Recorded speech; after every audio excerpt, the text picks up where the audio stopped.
There has been a lot of speculation about the future of Eagles tight end Dallas Goedert as he enters the final year of his contract.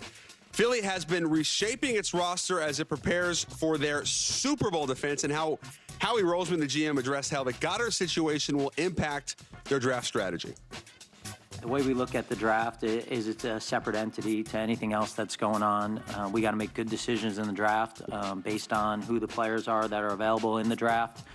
We can't make up any positions and make them better than they're not. We have to really have a true process. So it really doesn't affect us. We try to do as much as we can at any position in free agency to try to make sure that we're not in a position where there is needs. You know, Howie Roseman, as good as he is, would be the first to acknowledge that you hit on about 55% of your draft picks. Now, they've taken some real risks on, like Jalen Carter had some character risk, and he was a massive home run. But this draft, good drafts, you hit on 55% of your players. Bad ones, do you hit on 45? Yeah. 40. So Philadelphia's lucky that they nailed two corner. They'd been a little soft at corner for 2 to 3 years, and they nailed both corners last year, so their O-line's still young and viable enough. Philadelphia's got about a 2 to 3 year runway here of arguably having the best roster in the league. Yeah, let me be clear, though. Dallas Goedert is available via trade.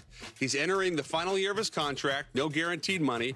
It's a really good tight end draft. It's not that he's not a good player. He's a good player, but he's also been injury prone. He's getting up there in age, and you can always find a replacement when the draft has that position. Yeah, it's a really, now I could see, honestly, Howie Roseman moving up to go get a Loveland from Michigan. They're not gonna move up to get the Eagle, the kid from Penn State. No, he's gonna go too high. Yeah, but I could see them moving up to get Loveland, who's not your traditional tight end. You can split him out. No, let me tell you about Loveland. I was told he can go anywhere in the 10 to 21, 22 range. Yes. He broke the Michigan all-time record, 56 catches this season, 6'6", 248. Yeah. He can run. You can he's move an him out. absolute beast. Yeah, he's got a little Brock Bowers where you can move him out in the slot, and he can go. He's a really interesting player. Yeah, so a lot of hype around Tyler Warren, justifiably so. But Colston Loveland out of Michigan, just down the road, is going to be a star, going to be available in that 10 to 22 range. Could be a Philly target. Yeah, this is an interesting story. So I was at least glad that they didn't offer too much insight in what Howie Roseman should do. Because when you're as goated as Howie Roseman, it's kind of like, I don't know if anyone's in a position to tell Howie what he should or should not do. When you build two completely different Super Bowl rosters and coaching staffs, like, you're you do what you want, right? It's like I'm gonna leave the decisions up to you. And so, but yeah, the Dallas Goedert situation is pretty interesting, because you're always trying to get rid of you're always trying to find the best time to get rid of a player, where you can still also get something in return, because there's no feeling that you're going to want to necessarily extend him. He is banged up. He is getting older. There is only so much juice left with him. And you either really like who you kind of already have in the wings, from a tight end perspective, or you're just right. You just want to get younger and you want to kind of reset this foundation, from a tight end perspective. And quite frankly, the Eagles have an awesome track record, with tight ends. But tight ends also can play, sneaky long. Again, the Eagles very well know Zach Ertz. I mean, Zach Ertz is still being incredibly productive, and I'm sure a lot of Eagles fans did not watch a lot of Commanders games, but I did, and Zach Ertz was a huge focal point of that. He really was, and he stepped up in huge moments when, in some really big gotta have it moments. Zach Ertz was the absolute go-to target. And I'm always a huge proponent of having your tight end be a massive part of your offense. For me, it actually, outside of like of course, like the O-line and stuff like that, we know that, but it's getting a consistent run game and tight end more than just, wide receivers. And I think, quite frankly, when you look at two of the most successful teams of the last 30 plus years. You look at the Patriots and Tom Brady, and you look at the Kansas City Chiefs and Patrick Mahomes, and it's just like, tight ends, right? Gronk and Kelsey, just you can't replace those guys. And when Tom Brady goes to Tampa Bay, what does he say? Like, get me Gronk, and it's just tight ends matter tremendously. They're so versatile, and so yeah, if you can kind of hit the reset button, get a young, healthy, cheap tight end who's going to be like 22 years old or, whatever, 23, like that just continues to stagger now the age of all these players, where you're already paying the Devontaes, the AJs, and you're going to be paying the Carters, et cetera, but now you're moving on from some of these older players. You now have the cheaper, younger players. You have the Cooper DeJeans, the Mitchell, etc. Now you have insert new tight end here that you're not paying, and then it's just it's like almost like a conveyor belt that's just like kind of going up to the top, and then the old one kind of goes away, then you get a new one coming back up, and then you kind of just have this balance between players who you're paying, players who you're not. Older seasoned veterans, right? AJ Brown, Devontae now are like true bona fide veterans. And, the leaders, the culture setters, or really not the culture setters, but the culture continuers that have already been in place.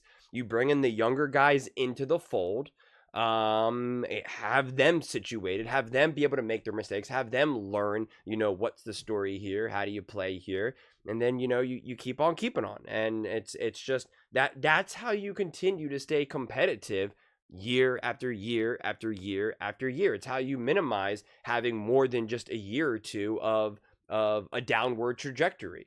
When you really try to linger on some of these players, that's when you can kind of run into some trouble. Or if you're kind of like, hey, let's just really, we got one more great year, we got one more chance at this, let's just run it back, let's just pay Dallas Goedert, or let's just kind of keep him here and worry about it next year. Like, no, you kind of try to figure out this problem, ahead of time, because you are constantly, I always kind of criticize this whole idea of a Super Bowl window. But like I've said about the Eagles, if they really truly are in a position to nail this draft, like from my viewpoint, it like guarantees that this team is a bona fide, undeniable top Super Bowl contender, no question about it. You would just be the biggest hater if you doubted, for the next 2-3 years. If you don't nail the draft, yeah, you're in this situation. You're in a tougher situation. You're still going to be a top contender. You're still going to be a great team, but you're still going to be like, yeah, the Commanders look pretty good, or the Rams look pretty good. Like it'll just be a little bit different. And if you also really nail the draft, yes, you are immediately still great 2-3 years, but now definitely like you're still cooking 3, 4, 5 years. So it's just, it's when you're a really great team, it's always a difficult balance to try to figure out, what do I need to do to win today? And also, how do I still prepare for, next year's problem and the year after that? And sometimes you don't worry about that, right? Sometimes you're kind of like, no, you know what? We are in an amazing position to win again in 2025. I don't know what 2026 is going to look like. It doesn't matter, because if you can win now, you win now. You don't worry about trying to be like, we're trying to extend this window into 20. It's going to be weird to say, but like 2030, like you don't think like that. That's how you also find yourself in trouble. So it's a balance. And again, quite frankly, Howie Roseman has always struck that balance like beautifully. And I'm not going to pretend like I'm going to have more answers than Howie Roseman. So I'm hardly going to, really air an opinion that's very much like, this is what the Eagles need to do. They should trade Dallas Goedert, then they're going to get a draft pick, and then they're going to move up in their draft. Like, I'm like, when you're Howie Roseman, honestly, when you're the Kansas City Chiefs, when you're the Philadelphia Eagles, when you draft and make moves so successfully over years and years and years, I'm kind of just like, what those guys are going to do, what those guys are going to do. Like they're proven, right? Like they're undeniably proven. Who am I to air out my opinion in that regard? I know Dallas Goedert, because also the last thing that I want to say is, because he said, oh, Dallas Goedert's good. Like, no, Dallas Goedert has been great. He unfortunately has been kind of, in and out of the lineup. Someone last season kind of said, Dallas Goedert's made of glass, and I get that, but make no mistake about it, he's been a huge part of this Eagles offense and this team Also, just even from like an attitude perspective, like, you know, he brings a lot of bravado to that team, a lot of energy to that team.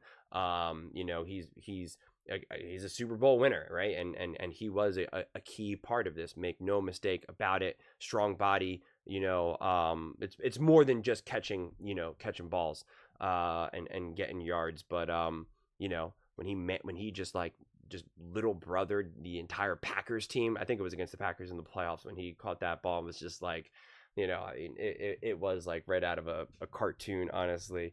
You know, those moments are energizing. Those moments, you know, really help build momentum. But you know, if they move on from Dallas Goedert, I could see that being at the right time, especially when you're looking at this.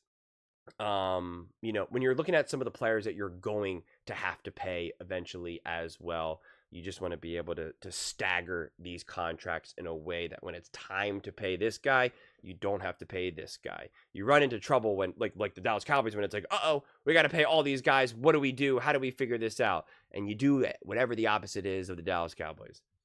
But those are just my thoughts. I'd absolutely love to hear yours. What do you guys all think about the Philadelphia Eagles? You know, looking to, you know, it seems like pretty much foregone conclusion to trade Dallas Goedert.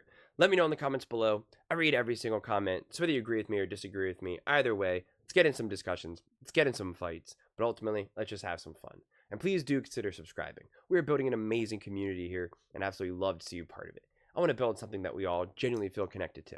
Something that we're really excited to be part of. I think we're well on our way to doing it. And please don't forget to give this video a thumbs up, as it really does help with the visibility and the algorithm. Thank you so much. See you next time.